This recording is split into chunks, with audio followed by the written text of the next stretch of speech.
adalah Raja Boboiboy. Ayo Upin, kamu ngipasinnya yang bener dong. Iya Tuan Raja, ini kan udah bener ngipasinnya. Aduh, kok tiba-tiba aku lapar ya. Hai Upin, aku lapar nih. Kalau gitu sekarang kamu cari makanan ya buat aku. Siap Tuan Raja, tapi nyari makanan di mana? Hari gini nggak ada makanan di hutan. Pokoknya terserah kamu cari di mana. Sekarang kamu jalan. Siap Tuan Raja, laksanakan.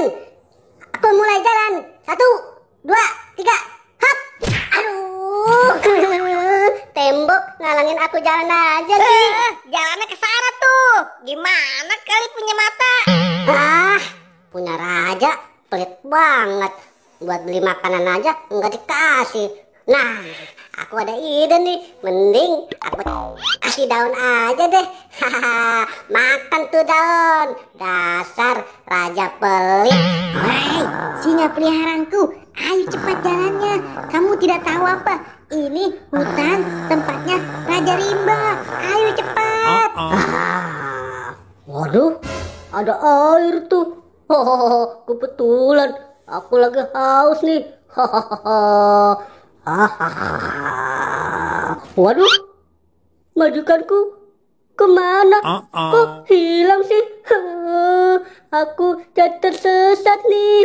Ayo cepat. Waduh, singaku hilang. Aduh, gawat. Mana ini tempatnya Raja Hutan lagi. Aduh, gimana ya? Mending aku kabur saja deh daripada aku yang ditangkap.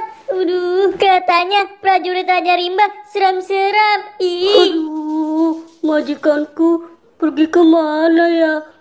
Aku jadi bingung. Mau pulang. Punya raja sih nyebelin banget. Wah, itu kan singa. Hai, betulan nih hadiah buat raja aja deh. Nasib, aku ditinggal. Hehehe, mudah-mudahan si singa nggak tahu kalau aku mau menangkapnya.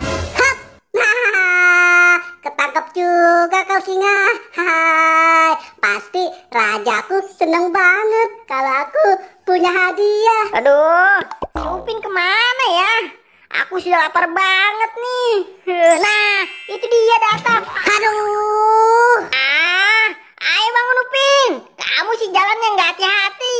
Jangan sampai singa ini terlepas. Sekarang kita bawa dia untuk jadi peliharaan kita. Ayo Upin, kita taruh di dalam ondel-ondel saja. Wah, ide yang bagus tuh, Tuan Raja. Kamu emang anak buah yang bagus Upin. Iya, Upin gitu loh. Ayo singa, kamu mau lari kemana? Sekarang kamu duduk sini ya. Ya, akhirnya kita dapat pilihan baru, Pin. Yeay.